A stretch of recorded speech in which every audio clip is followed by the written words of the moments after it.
Hi, everyone. Welcome to the RNA Collaborative Seminar Series hosted by the Yale Center for RNA Science and Medicine. I'm Jessie Mohsen. I'm a graduate student volunteer for the center. And today we'll be having two excellent speakers. So just for the Q&A at the end of each session, please put your questions in the chat and I'll read them to our speakers if we have time at the end. So for our first speaker, we have Matt Simon. He's an associate professor of molecular biophysics and biochemistry at Yale. He is also currently the director of graduate admissions for the biochemistry, quantitative biology, biophysics, and structural biology track. He did his PhD in chemistry from UC Berkeley, where he developed synthetic chromatin substrates, and he continued this work as a Helen Hay Whitney postdoctoral fellow in Robert Kingston's laboratory at Massachusetts General Hospital. His research group at Yale develops new chemical and biochemical tools to study chromatin and RNA biology.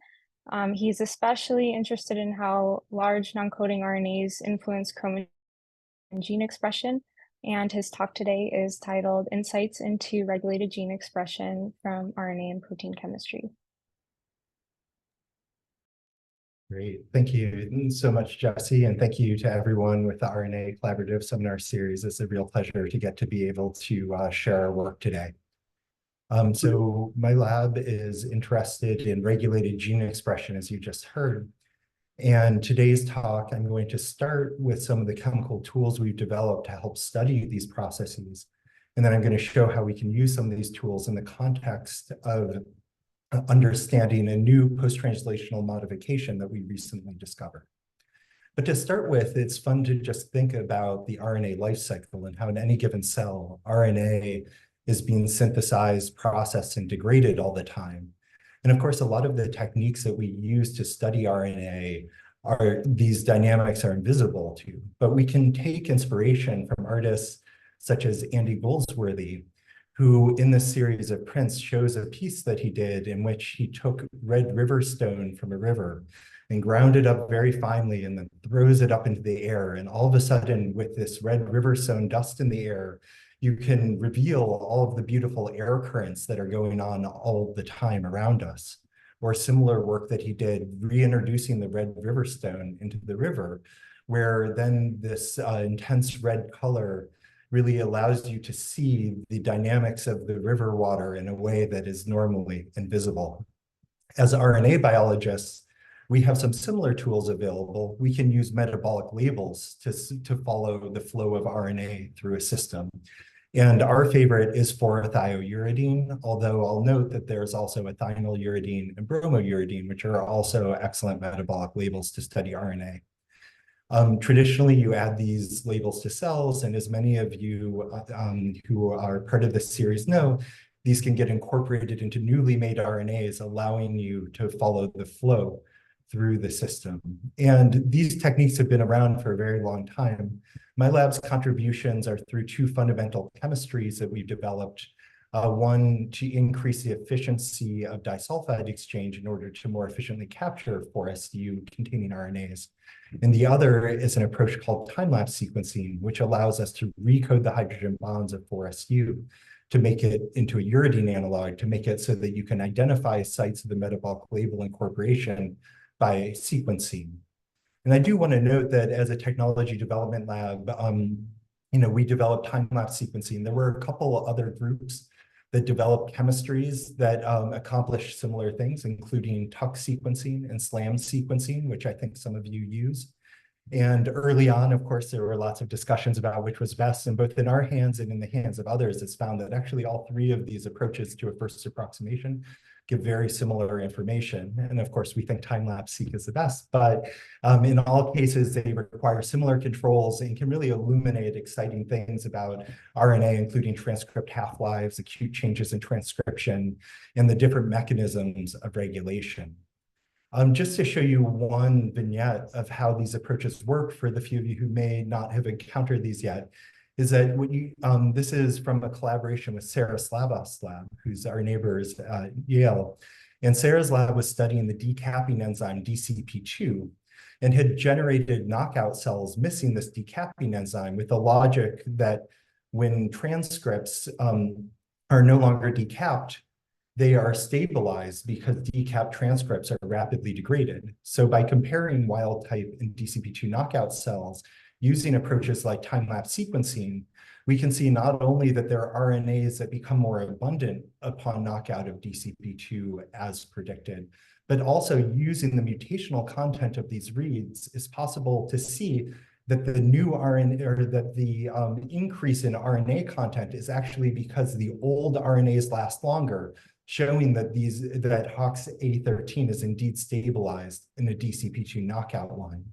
And I'm just showing this single example here, but of course, the beauty of these types of approaches is that you can look genome-wide. And in order to do that in a replicate-aware and statistically robust fashion to compare different conditions, we've also had to develop software that allows you to do similar things to what you do with differential expression analysis. And the software that we developed is called Baker. And I am showing this here. So Isaac Vaughn, a graduate student in the lab, really deserves a credit for developing this R package that's freely available to everyone. And Isaac has worked very hard to try to make this compatible with all sorts of different experiments. So I encourage those of you who are using these types of approaches to reach out to Isaac, regardless of whether you're using time-lapse-seq, SLAM-seq, TUC-seq, or other similar approaches. In the context of this talk, I'm going to focus on two extensions of time-lapse sequencing. One is called TT time-lapse sequencing, which is intended to study rates of transcription. And this approach is built upon Patrick Kramer's TT-seq approach that we've added time-lapse into, and that allows you to look at nascent transcription. Also, we're interested in the earliest steps of transcription, which include RNA polymerase pause and pause release. And to study this, we've adapted Karen Edelman's START-seq approach to also include time-lapse so we can get information about the turnover of these pause polymerases. And hopefully you'll see examples of this as we go forward in this talk. So why do we care about chromatin when it comes to transcriptional regulation? And of course, the historical answer to that is because early genetic experiments showed, for example, in yeast, that when people looked at the master regulators of transcription, frequently the genes that they isolated encoded for proteins that were involved in post-translational modifications, especially of lysines on the histone tails, and especially of acetylation of lysine. So many of the transcriptional regulators acetylate, remove acetyl or bind to acetyl lysine. Similarly, in other systems such as Drosophila, you can see excellent historical examples where lysine methylation is a key regulator of transcription. And so this is a field that's been around for a long time, and I think many of you know that these histone post-translational modifications are very important to regulation. There's, of course, a plethora of other modifications besides the lysine ones, although I would argue they're still the classic examples from these genetic experiments. One thing that's always bothered me as a chemist in this field, however, is that if you read the literature in this area, everyone discusses acetylation and methylation as if they're mutually exclusive marks. And as a chemist, it's always been obvious to me that that is not necessarily true. A monomethylated lysine residue could be further acetylated to make an acetylmethyl lysine. And this is a very reasonable chemical group to propose. And it always surprised me that no one had looked to see if this is also an important transcriptional regulator, given the importance of lysine acetylation and methylation. And so that's something that we wanted to explore. I will note that, of course, there's been many proteomic studies of chromatin, which I'm sure many of you know. And so it might be surprising that there would be a fundamental mark that could be missed. And there are several reasons that this mark could be missed, but one is a practical one, which is that many proteomic workflows involve chemical modification of lysines in order to assist in retention of histone tails on reverse phase columns and to decrease the number of trips and cut sites. And it turns out the reagent most people use makes a molecule that's isomeric with acetylmethyl lysine, suggesting that it would be easy to miss the presence of this when you have high levels of this for artifactual reasons. So we wanted to know whether acetylmethyl lysine existed in biological systems. And to answer this, I was lucky to have Will Lu Culligan join my lab as an MD PhD student. And Will came in with a background in synthetic chemistry, which was very helpful because, of course, in order to probe for the existence of acetylmethyl lysine, we wanted to raise antibodies and we needed to make the peptides. And so we needed to make our own amino acid building blocks for this purpose. And Will started this work over a decade ago, and it was just published last year. The work that ended up being most fruitful for antibody development was to raise antibodies against a peptide library that had a central acetylmethyl lysine.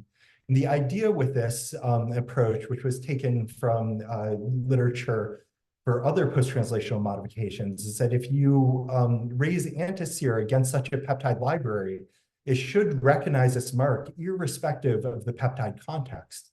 And we looked at the antisera that we developed. We were happy to see not only does it recognize the epitope we raised it against, this peptide library, it also recognized acetylmethyl lysine in all the peptide contexts that we looked at using synthetic peptides in experiments such as this dot plot shown here.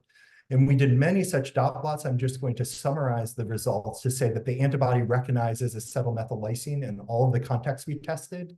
It doesn't cross-react with any of the acetyl peptides that we looked at, nor the propionyl or monomethyl peptides that we looked at. So all of this suggested that this antisera would allow us to look in human chromatin and ask the question, do we see acetylmethyl lysine? And I think it'll surprise no one that since I'm talking about this, that indeed, when we did a Western blot, we did see a nice strong band of a protein that had acetylmethyl lysine that was consistent with the size of histone H4. And for the chromatin aficionados in the audience, I want to point out that actually our early efforts, this took many years in part because we were so convinced we were going to find out in histone H3 that we originally only were looking at histone H3. And it wasn't until we used this pan-specific antisera that we discovered that acetylmethyl lysine could be found on histone H4. And this was true in human histones. It was also found in Drosophila, mouse, different human cell lines, different mouse tissues, and not shown here, but even in yeast, we consistently found a strong band at the size of histone H4. And one of the validating approaches that showed that this really is coming from reactivity with an acetylmethylated histone H4 was that we transfected cells with a GFP labeled H4 and found that that GFP shifted band also was acetylmethyl lysine antisera reactive, showing that indeed this band is histone H4. Furthermore, we could use this construct to walk through mutations of different lysines on the H4 tail and found that if we mutated lysine 5 or 12, we got partial loss of the acetylmethyl lysine signal. And if we mutated both of those residues, we got complete ablation, as we did if we deleted that part of the tail. But we didn't see loss when we made other targeted mutations at other locations on the H4 tail. Of course, this is all evidence from antisera, which one can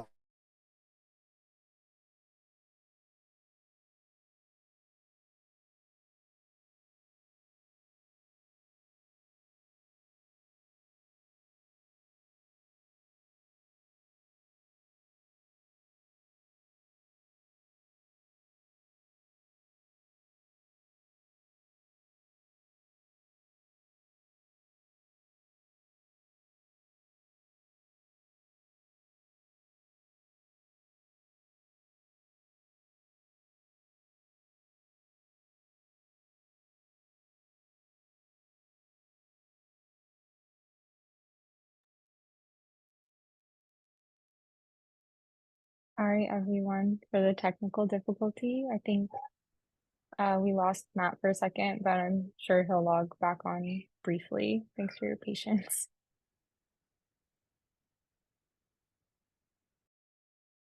I was wondering whether my computer had a problem.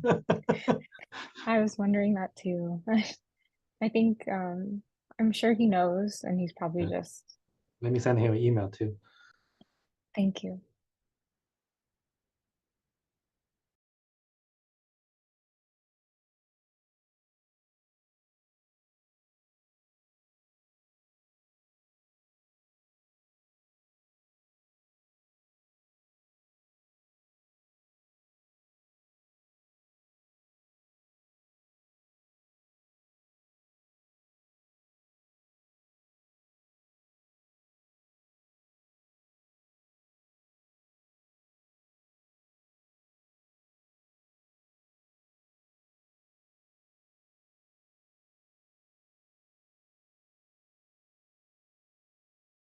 It's funny how we have to deal with all these technical issues. Yeah. Thanks everyone for your patience.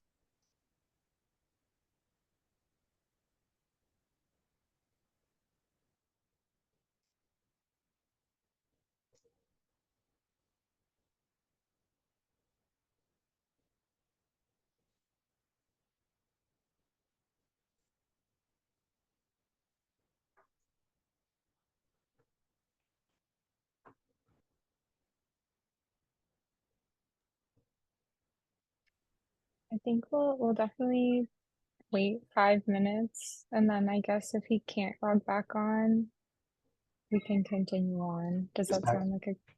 Oh, he's back. Okay, great.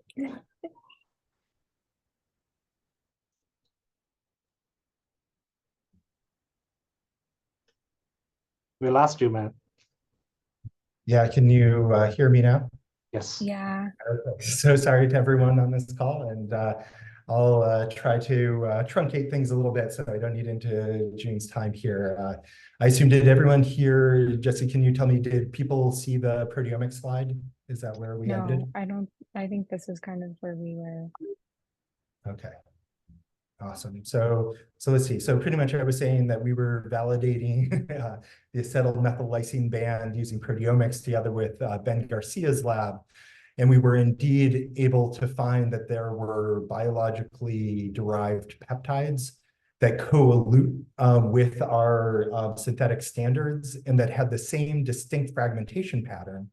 Furthermore, by using synthetic standards, we were actually able to get estimates the quantities of acetyl methyl lysine at these positions on histone H4 and found that they're similar to the levels one finds of the well-known transcriptional regulator H3K4 trimethylation. And we also found that expected drugs that perturb other marks can perturb acetyl methyl lysine in this system. And so this really convinced us that acetyl methyl lysine was real, and that led us to a plethora of questions which are not fully answered yet, which is, what does acetyl methyl lysine do? And so for the rest of this talk, I'm just going to summarize some of what we know. And of course, in addition to Will, who had graduated and moved on, Leah Connor took over this project and led a lot of the work I'm going to talk about together with many other members of my lab. And one of the first things we wanted to know is, where is acetyl methyl lysine in the genome? And so, of course, to do this, we could do ChIP-seq experiments, such as the ones in fly that I'm showing here. I'll also show you some ChIP-seq from human later. And what we found is that acetyl methyl lysine is found at transcription start sites of active genes. And while acetyl methylation and acetylation of H4 tail agree at some loci in the genome, we also found loci that were differentially regulated. In fact, there were many loci that had high levels of acetyl methyl lysine relative to acetylation and vice versa. From these experiments, we could also ask questions such as, what are special about the regions in the genome that have particularly high levels of this acetyl methyl lysine mark? And so using this ChIP-seq data, we noted that many of the sites that had high levels of acetyl methylation were enriched for the well-known histone acetyltransferase P300, which raised the straightforward hypothesis that maybe the P300 acetyltransferase could acetylate a monomethyl lysine peptide in order to make acetyl methyl lysine at those sites. And while we originally just used databases to look for co-localization, we confirmed in our cells that P300 does chip to sites that we had found acetyl-methyl lysine. But importantly, we just made monomethylated H4 tail peptides and subjected them to in vitro experiments and analyzed them by LCMS and dot blot assays and found that indeed P300 could acetylate monomethyl lysine peptides in order to make could acetylate monomethylated H4 peptides to make acetyl-methyl H4 peptides, as you can see here. And in vivo, we could validate some of this using drugs such as A485, which inhibits P300, which decrease the levels of acetyl-methyl lysine reproducibly but modestly in the cells. But importantly, if we looked, we found that there were some loci that were much more affected than others by this drug, suggesting that P300 installs some, but not all acetyl-methyl lysine in the genome. And at the sites where acetyl-methyl lysine dropped, we also saw a drop in transcription from those loci, supporting this idea that acetyl-methyl lysine is associated with an increase in transcription. So that led us to want to ask in a more targeted fashion if acetyl-methyl lysine is associated with an increase in transcription. And of course, is correlated with an increase in transcription, but we also know that acetyl-methyl lysine, while it could directly increase transcription, it could also just be a bystander that correlates with other active marks. So to control for H4 acetylation levels, we use the approach that I mentioned earlier in the talk, TT time-lapse-seq, which allows us to measure transcription levels at different genes, and asked if we look at the acetyl-methyl to acetyl ratios on the H4 tail, or if we bin genes based on their levels of H4 acetylation, do we see an increase in transcription at genes that have high acetyl-methylation? And what I hope you can see is that regardless of the levels of H4 acetylation, we always see an increase in transcription, supporting the idea that acetyl-methyl lysine is driving transcription here.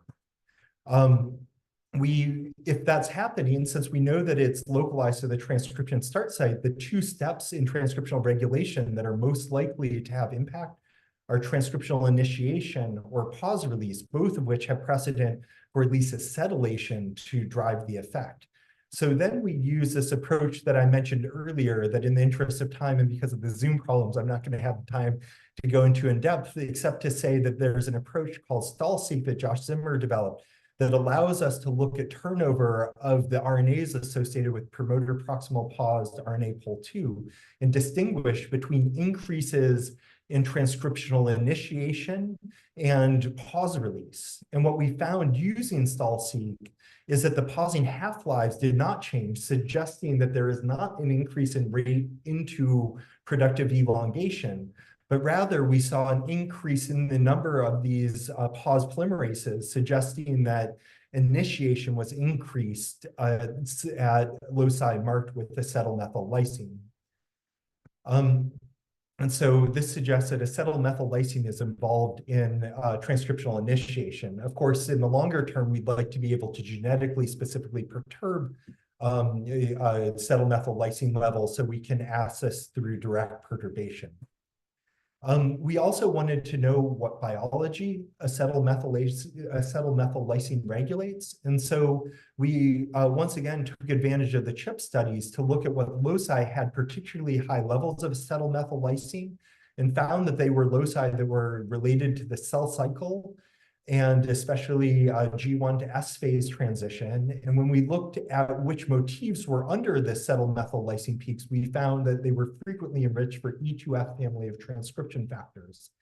And so based on these things, it led us to think about the model of how E2F family transcription factors work, which are involved in cell cycle progression. And the idea is they balance between activation and repression through the balance between acetylation and deacetylation of genes.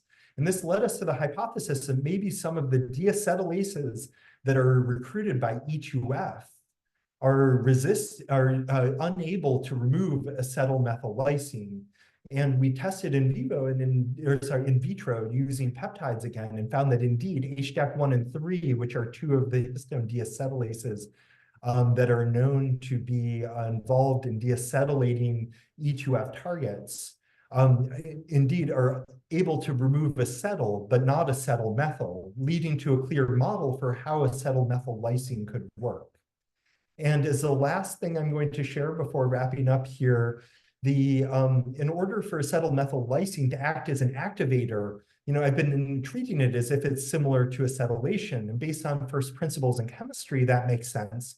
But we wanted to test whether readers that are activators that can bind to acetylation could also bind to acetyl methylation. And we did that first by doing pull-down experiments using peptides, and found that famous known acetyl binders, such as BRD2 and other BRD proteins, could bind to acetyl methyl lysine modified peptides, as well as acetyl lysine modified peptides. And the hypothesis here is, of course, that it's binding the same pocket. And to support that, in collaboration with Francisco Blakehart's lab, we solved a crystal structure of BRD2 bound to an H4 acetyl methyl lysine peptide. And we're able to see in high resolution, the acetyl methyl lysine is binding to the same acetyl lysine binding pocket, with the only difference being the displacement of one of the waters in this hydration shell. So there's, of course, lots of ways that acetyl methyl lysine could work, and in part because of the time of the Zoom thing, which once again, I apologize for, I won't have time to talk about all of the models we have, but we imagine that it could be a target for readers. It could be a negative regulator of some readers. It could be a way to mask and unmask monomethyl lysine function. And as I already showed you, our favorite model, one that we're actively pursuing, especially in the context of the cell cycle, is how the differential kinetics of installation and removal, especially by HDACs, could differentially regulate acetyl methyl lysine marked genes. And so I just want to wrap up. I've tried to thank everyone involved throughout this talk, and thank all these people for the funding. Apologize again for the Zoom snafu, and happy to take questions for at least a few minutes. Thanks, Matt, for an excellent talk. Yeah, if you have questions from that, please put them in the Q&A now. I don't see any yet. But if not, we'll move on to the next talk shortly.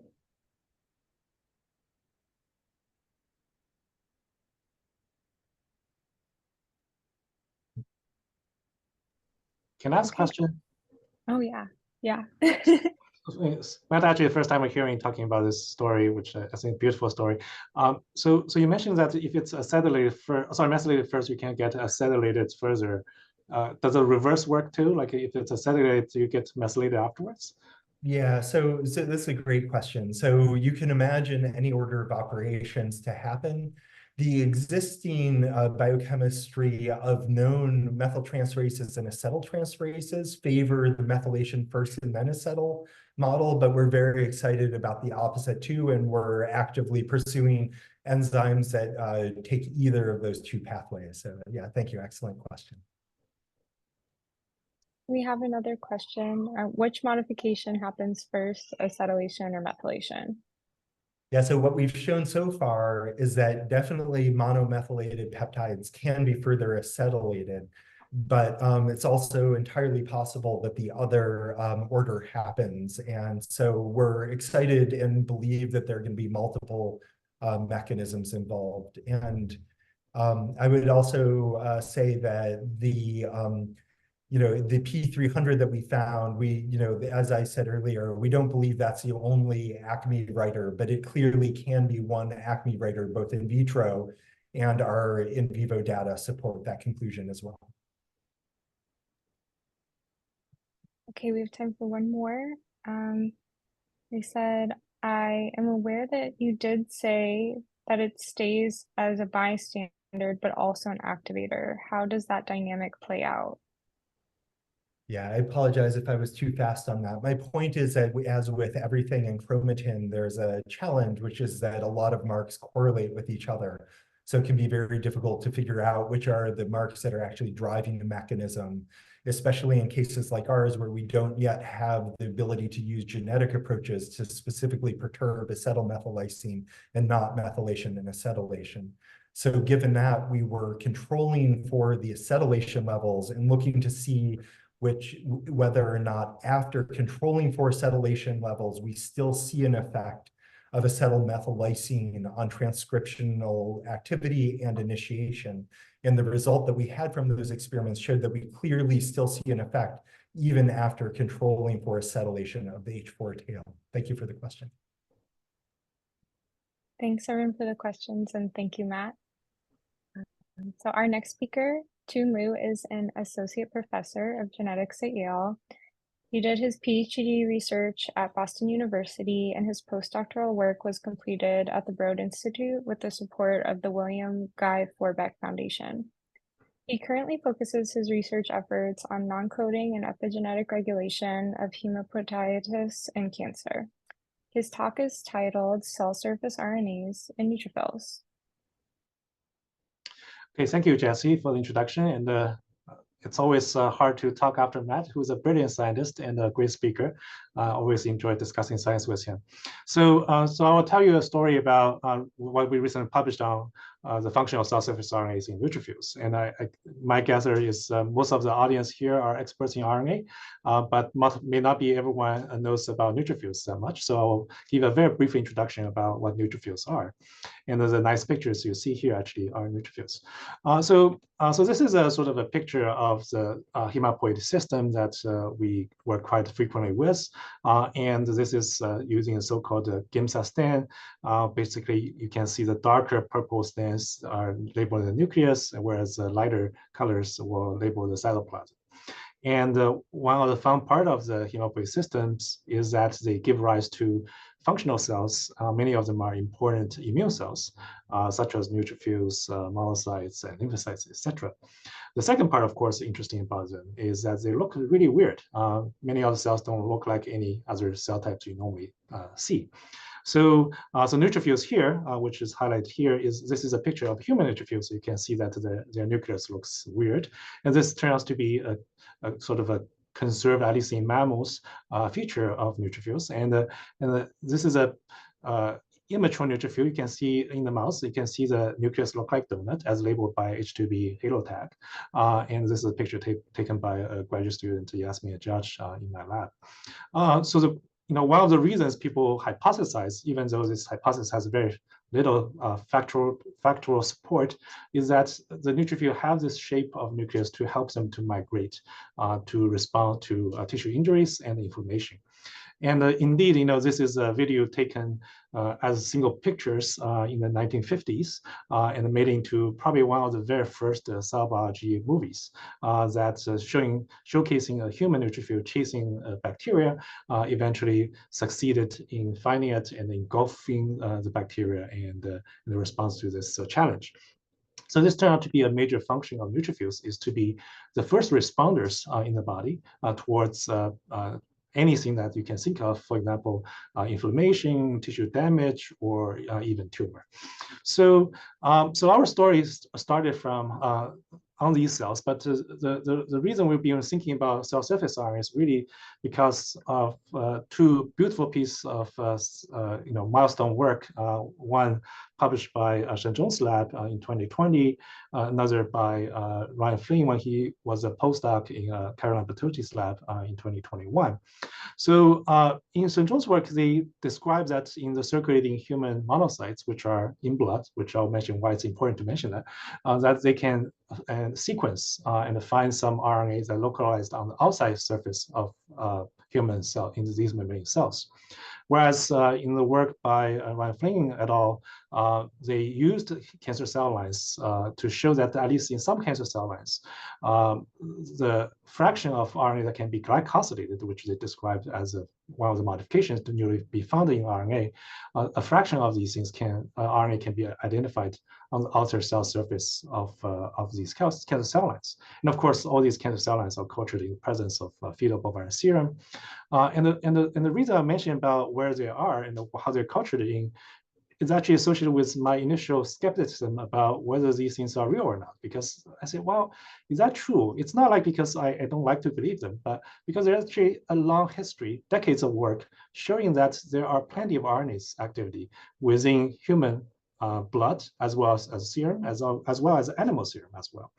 And one of the earliest studies I could find, there are actually quite a number of studies in 1950s, has been really looking at biochemically whether there are RNase activity in human blood. And this is one of the earlier studies that's showcasing that there are plenty of RNase activity there. They identify that somewhere between 0.1, 0.2 to 0.5 microgram per milliliter of RNase A equivalent activity RNases in human donors. And for those of you who don't think about this every day, what this concentration of RNAs means is that if we put 10 micrograms of purified total RNA into a test tube of a very small volume, these RNA will be degraded completely within a few minutes. It turns out that similar study has been done many times by other labs, and just citing one of the studies down here where they injected purified RNA into human serum, and they can basically see that the half-life is only a few seconds maximum. So they can degrade, there are plenty of RNAs inside both FBS and blood that can degrade RNA very efficiently. So this really led me to question whether or not these things actually can exist at all. Luckily, I had a talented postdoc join me at that time, Ning Zhen, whose picture is here.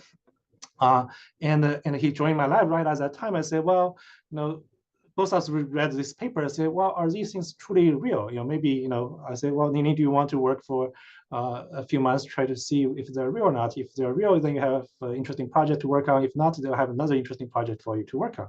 So he luckily agreed. And so that's where the story unfolded.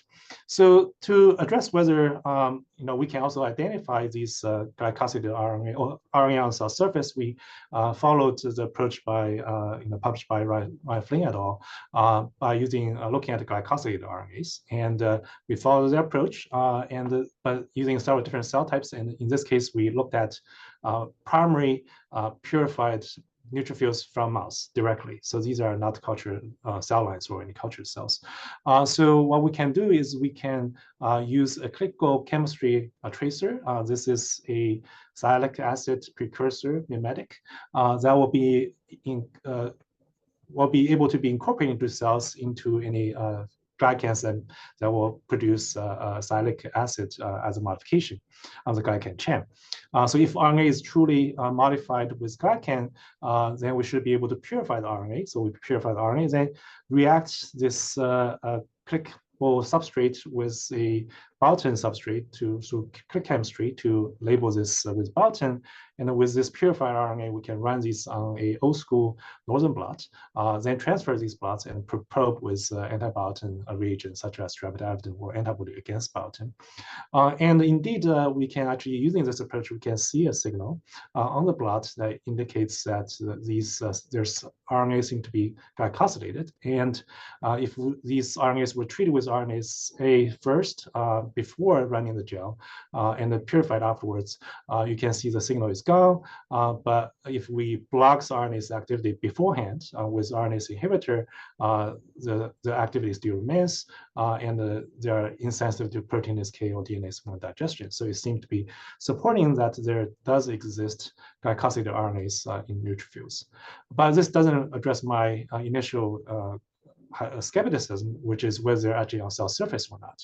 So to test that, Ning did is to add RNAs outside of cell in live cell culture, and just treat them for about 10 minutes, try to chew away RNA that's maybe on the cell surface, and whatever remaining will be hopefully inside the cell, so you can actually see which fraction is where. And the important technical note is that the concentration of RNAs we need to use is about 200 to 1,000 times higher than those present in human serum. So with this approach, you can see that this is control, which we can see the glycosylated RNA signal from neutrophils. But if now we digest the cells with RNAs, on live cells with RNAs outside of cell, also called the extracellular treatment of RNase A, we remove the majority of signals. There's still a little bit left, but we remove majority of signals. So this really shows that in neutrophils, the vast majority of glycosylated RNAs are actually present on the cell surface. And this is one piece of evidence supporting that. We have other evidence as well. I don't have time to show you. So this is sort of a lucky coincidence because not in all cells, the fraction of RNA present on cell surface you can detect is equal.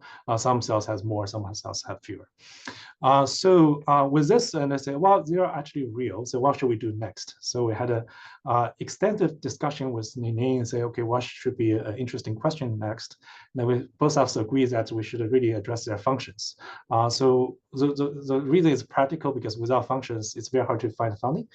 So we said maybe we should study the function to showcase if these glycosylated RNA do have functions at all or not. But before we can address functional issues, we actually really need to first address their stability. Because you can imagine that we can get rid of the cell surface RNAs by using RNA treatment. But if they will recover, say, in 5 minutes, then our window for functional analysis is only 5 minutes. So it really depends on how stable they are that we can determine how we can actually do a functional study. So we decided, okay, how do we address the stability issue of these RNAs? So we took two approaches. One approach is say, okay, we can do the same experiment as I showed earlier, that we can throw away the cell surface fraction of the glycosylated RNA using RNA on the outside of cells, and then just let cells recover after we wash away the RNA, and then see how fast they can recover. And so this is actually the experiment. So the left is a control line. You can see there are quite some signals. After you throw away the RNAs with RNA on the outside of cells, you can see the signal is mostly gone. And it actually took quite some time. By 6 hours, there's only about 10 to 15% of signal left recovered. So that means the half-life or recovery rate is actually quite long. It takes, we estimate it takes more than 24 hours for the RNA on surface of neutrophils to fully recover. Another approach that we took complementary is to do a label and chase experiment. So basically what we did is we label the cells with the clickable chemistry tracer for glycan. Then we wash it away and let cells just continue to be present in cell culture and to see how fast they will degrade. And you can see that these are the signals that's shown here. The degradation again confirms the half-life is much longer than we expected. So with both experiments, our estimation is that the half-life of these glycosylated RNAs on cell surface in neutrophils, at least, is very long. It's probably 24 hours or longer. So that was a complete surprise because they're actually longer than many stable RNAs inside the cells. So with this, now we can actually start to really thinking about addressing functional experiment because we do have a window of time to address their functionality. So how do we address the function of these things, these glycosylated RNA on cell surface in neutrophils? So we turn to our great friend and colleague, Dan Wu, and his research faculty, 110 in his lab. And then we went to talk to them and say, okay, we really want to figure out whether the cell surface RNA has any function. What would be the best way to do the experiment? Say, oh, that's great. You can just do an in vivo experiment first. I say, really? We do an in vivo experiment? Fantastic. So he said, well, it's actually not that bad. It only takes 1 day to finish the experiment. So say, let's do it. So the experiment goes like this, that we have a purified neutrophils from mouse. So these are primary neutrophils. We can label them with 2 different colors. And one population we can treat with mild condition. The other population we can treat with either mild condition or with RNA on the outside of cells to remove the cell surface RNAs. Then we can wash them and mix these cell population together and inject into a model where we can induce inflammation in specific places. We actually tried 2 different models of inflammation, but in this particular case, we tried the inflammation induction in the peritoneum so that there will be tissue damage caused by chemical and the neutrophil will be very fast moving into that space as a response to tissue damage. And that happens normally within hours. So you can see here are the data, which initially was very surprising to me because I was expecting if there's any change, it will be a small change. But in contrast, we actually see a much bigger change. So this is a migration, the presence of neutrophils in the peritoneum where the inflammation is occurring. You can see that comparing if you look at the green cells to red cell ratio, which reflects their competitive migration to the space, there's about close to 10-fold drop of these cells once they get rid of the cell surface RNA they have a tenfold drop ability to migrate to get into the peritoneum. And we have other data to further support that truly it's a migration defect rather than their viability defect in that sense. So that's a surprise. And if you look at other places, blood, bone marrow, and spleen, where neutrophils also go to, and they actually are fine. So somehow there's a very selective defect of these cells going to inflammatory places. So with this knowledge, then we start to ask questions, say, what's really going on? What's really undergoing? What's really behind it that makes these cells have a defect when you remove the cell surface RNAs? And of course, the process by which a neutrophil go from peripheral blood, where we inject these cells into, to go to inflammatory tissue like a peritoneum, is a long journey. And it's hard to dissect every single part of it. But the one part that we can potentially look at is really the first step is to go from peripheral blood to outside the blood vessel. And that will basically involve neutrophil interaction with the blood vessel itself. So that process actually can be imaged in live mice. So we teamed up with Lydian Torres from Albert Einstein and Andres Hidalgo, who is upstairs from me. And the two of them really helped us to do this experiment. So the experiment goes like this. We have a live mouse, and you can actually inject the mixture of cells I showed you earlier with two different colors. And then there will be potentially arrested where the inflammation is occurring in this region that can be imaged in live mice. So on the video here I'm playing is initially you don't see any cells, then there's an injection of cells into the top artery, and you can start to see cells flushing in with two different colors, with the red marking control and the green marking the RNase treated cells. And you can see that there are some cells passing by. They don't get captured, but there are cells that start to be captured on the blood vessel, which can be quantified. And you can see that there are way fewer green cells that can be attached. This is a flyby green cells that doesn't attach. That you can actually start to quantify these differences. And we can definitely see there's a defect of the initial attachment of neutrophil to the blood vessel. So this is tells us that most likely there's a defect of neutrophils interaction with endothelial cells, which lines the blood vessel wall. And so we decided to test that. And also this also gives us opportunity to set up something in vitro that we can truly address the question whether the differences we are seeing is due to glycosylic-form RNA on the cell surface. And I want to remind you that because we use RNAs outside of cells, we cannot, with that particular experiment, to conclude whether it's due to glycosylated RNAs or due to our other RNAs that may not be even glycosylated on the cell surface. So we set up an in vitro assay like this. So we can do a transfer assay. You can have neutrophils here, and then you can have a chemoattractant on the bottom of the transfer plate, and the neutrophil will migrate through them. And in the setting where there's no other cells in between them, there's only the membrane layer, the neutrophil has no defect when it's treated with RNAs or not. But if we plate a layer of endothelial cells, that's where we start to see a defect. And this can be reproduced if we simply take the neutrophil's glycosylated RNA and block the endothelial cell layer with this purified glycosylated RNA without touching the neutrophil for the neutrophil under migration assay. We can actually also see the same defect. And so this really means that whatever glycosylated RNA function we can see can be attributed to the glycoRNA fraction on the cell surface. The cell surface RNA function that we can see is due to the glycosylated RNA. And this is actually can be further confirmed to be due to the glycan fraction, but not the RNA fraction, because we can purify the glycan fraction only and be able to block this, this process as well. So with this, how does it work? What's the mechanism? And another way to ask this question, since we're following a talk on modification of things, so this is our RNA modification. You can ask what's the reader for this. So one of the possible readers are glycan binding proteins in endothelial cells that may function to recognize the glycosylated RNA on neutrophils. And there are actually two very well-known lectins or sialic acid recognizing lectins. One is called P-selectin, one is called E-selectin.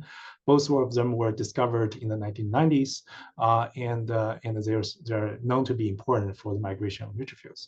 So that those become immediate candidates for us to study.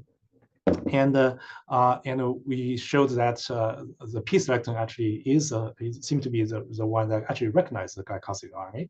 So in this particular experiment, what they did is to purify the RNA from neutrophils without any treatments, just purify RNA from neutrophils, and you run on gel and a probe with a recombinant p-selectin, and you can actually see a signal with here. So this is a complete recombinant system. The RNA is purified, the protein is recombinant protein, and it can recognize it's indeed it's a bona fide reader or receptor for the glycosylated RNA.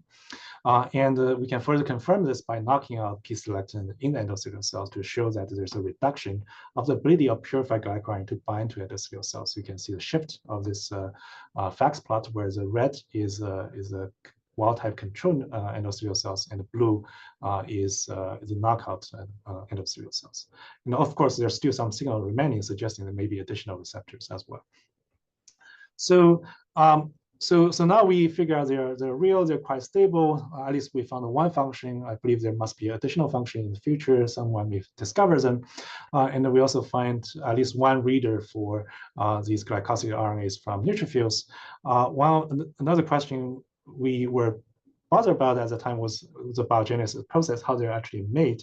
And the part of the reason we want to address this, of course, it's an interesting question by itself. The second thing is we hope to have a way to do this in the absence of RNase treatment on cell surface, because you have to do lots of controls to do those kind of experiments with RNase treatment. And also with RNase treatment, you can only look at function maybe for 1 day or sometimes less than 1 day, depending on their stability. So to address the biogenesis question, the first question we ask is how they're actually produced in 2 different models. In one model, on the left, is that these RNAs are produced in the same cell and then go to the cell surface of the cell that actually produced them. The second model is that these RNAs are released by one cell, either because the cells are dying or because the cells actively secreting them, then got captured on another cell, so a neighboring cell or another cell that captured these RNAs that got released.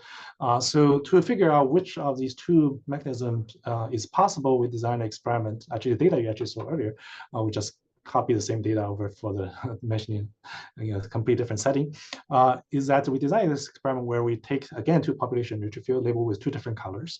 And in one population, we label with this tracer for the glycan, and the other one we don't label. Then we mix and culture them for different periods of time. Then we sort them out and see what happens. So if the model 1 is true, then you should see only the glycosylated RNA signal, labeled signals in the green cells. Whereas if model number 2 is true, you should see both population to have signals that we can detect with biotin. So the answer seems to be the model 1 is definitely the dominant one, because we have hard time finding any signal from the red cells here. So suggesting that, actually indicating that if maybe most of it RNA actually goes through the self-intrinsic production pathway. And the self-production pathway, of course, is interesting that it's simple in terms of drawing, but actually it's more complicated for RNA to go through, because RNA need to at least go through one membrane to end up on the outside surface of the cell. So what could be potential things that regulate this? One of the things that came to our mind is due to beautiful work by Craig Hunter's lab, really working with the worm and identifying there's a transmembrane protein called SID1 that's important for worm to engulf double-stranded RNA from food to lead to RNAi effect. And this so-called the systemic RNA deficiency 1 protein is critical for that process to occur, and has been proposed as RNA transporter, even though I don't think it's well characterized exactly how this protein transfers RNA across membrane. So there are 2 mammalian homologs of this protein. One is called CT1, one is called CT2. So we say, okay, well, how about we knock them out and see what happens? So we knocked out them in a neutrophilic cell line. And we were imagining that maybe these two proteins are important for the last step for them to end up on the cell surface. If that's the case, you should see accumulation of glycosylated RNA signals inside the cells, or they can be actually important before they can be glycosylated. So in that case, you'll see a diminishing of the total glycosylated RNA signals inside the cells. And turns out the second is true, that if we get rid of these proteins through two very high degree knockdowns, you can basically almost abolish all the signals here. If you expose longer, you can still see a little bit, but you pretty much abolish most of the signal from glycosylated RNAs.